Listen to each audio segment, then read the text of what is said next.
एक गांव में दिनेश और गायत्री नामक पति पत्नी रहते थे।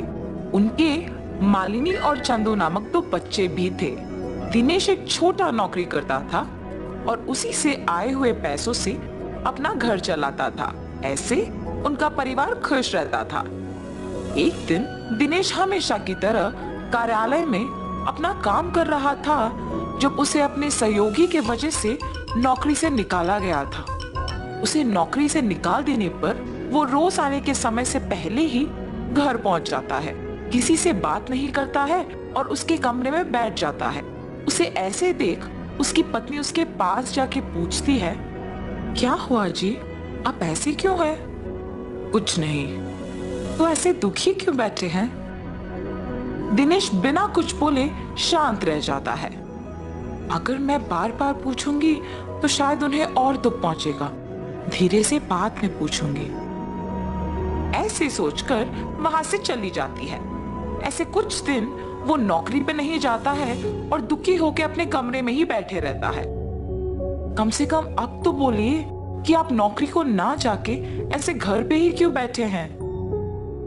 हाँ, इतने दिन नौकरी के वजह से ही अपने परिवार की देखभाल कर पाया हूँ, मगर अब वो नौकरी ही नहीं है। मुझे समझ में नहीं आ रहा कि मैं क्या करूं। ऐसे बहुत दिन तक अपने पति को किसी से बात किए बिना दुखी रहते देख नहीं पाती है। किसी के नीचे काम करने के वजह से ही इन्हें निकाल पाए हैं ना। खुद से व्यापार करने का कोई तरकीब निकालना होगा, ऐसे सोचती रहती है। हाँ, ये तो एक अच्छा तरकीब है, ऐसे ही करना भला है। ऐसे एक योजना सोच के अपने पति को बताने चाहती है। सुनिए, अब आपको ऐसे दुखी रहने की कोई जरूरत नहीं है। सब कहते हैं ना कि मैं रसगुल्ला बहुत अच्छा बनाती हूँ, तो इसीलिए मैं आज से रसगुल्ला बना के आपको दूंगी और आप जाके उसे बेचिए। आपको अब से नौकरी के बारे में सोचने की कोई जरूरत नहीं है। अरे वाह, ये तो बहुत ही अच्छा योजना है। पति पत्नी दोनों उनकी योजना के अनुसार करते हैं। गायत्री रसगुल्ले बनाती है और दिनेश उन्हें बेचने जाता है। व्यापार अच्छा चलने पर और बहुत पैसे आने पर दिनेश बैठ के सारे पैसों का गिनती करते रहता है। पैसे तो बहुत आ रहे हैं, अब से मुझे हर रोज जाके रसगुल्लों को बेचने की कष्ट लेने की कोई जरूरत नहीं है। हफ्ते में एक भी बार जाके बेचूं तो बस है, आए हुए पैसों से खुश रह सकते हैं। ऐसे सोचकर अगले दिन जब उसकी पत्नी रसगुल्ले तैयार करके रखती है तो वो अखबार पढ़ते रहता है। मैंने रसगुल्लों को बहुत पहले तैयार कर दिया है जी, अब तक आप नहीं गए। आज से रसगुल्ले हर रोज बना के रखने की कोई जरूरत नहीं है। मैं जिस दिन कहता हूँ उसी दिन बनाऊं तो काफी है। आज मैं रसगुल्ले बेचने के लिए नहीं जा रहा हूँ। अरे रे, तो फिर आज बनाए हुए रसगुल्ले व्यर्थ हो जाएंगे ना। आज के लिए इनको बेच दीजिए ना। मुझे पूछे बगैर तुमने रसगुल्ले क्यों बनाए, इसीलिए इन्हें बेकारी होने दो। ऐसे गुस्से में उसकी पत्नी से कहता है और उन रसगुल्लों को बेचने बाहर जाता है। तब से उसके विचार के अनुसार ही तभी रसगुल्ले बनवा के बेचने जाता है जब उसे पैसों की जरूरत होती है।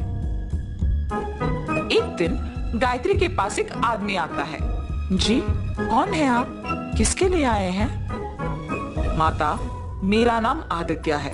मैं पड़ोसी गांव में रसगुल्ले बेचता हूँ। जब मैंने सबको पूछा कि रसगुल्ले कौन अच्छा बनाता है तो एक औरत ने आपका नाम लिया, इसीलिए मैं आपको ढूंढते हुए यहाँ आया। आप मुझे हर रोज ऐसे रसगुल्ले दे सकते हो? क्या मैं इस आदमी को रसगुल्ले बना के दूं या नहीं? लेकिन पड़ोसी शहर में ही तो बेचेगा ना। ऐसे सोच में पड़ जाती है। क्या हुआ माता, आप मेरे पूछे हुए सवाल का जवाब दिए बिना सोच में पड़ गए?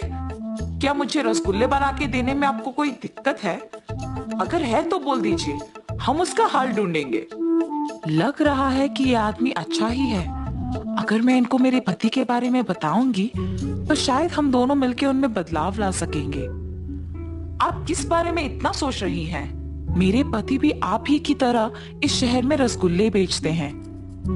ऐसे उसको उसके पति के बारे में बताती है और आदित्य सोच में पड़ जाता है। माता, आपके पति को बदलने के लिए मेरे पास एक तरकीब है। मैं निश्चित रूप से उनमें बदलाव लाऊंगा। आप बस मुझ पे भरोसा रखें, रसगुल्ले बना के दे दीजिए। ऐसे वो रसगुल्ले लेकर उसी गांव में दुकान लगा के बेचने लगता है। इतने में पैसों की जरूरत होने पर दिनेश उसके पत्नी से रसगुल्ले बनवा के बेचने गांव में जाता है।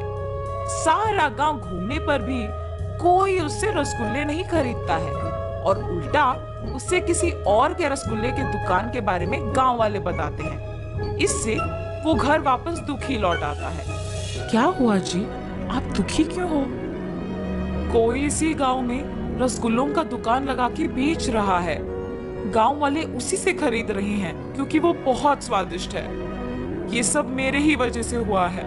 अगर मैं हर रोज रसगुल्ले बेचने जाता तो ये दिक्कत नहीं आती।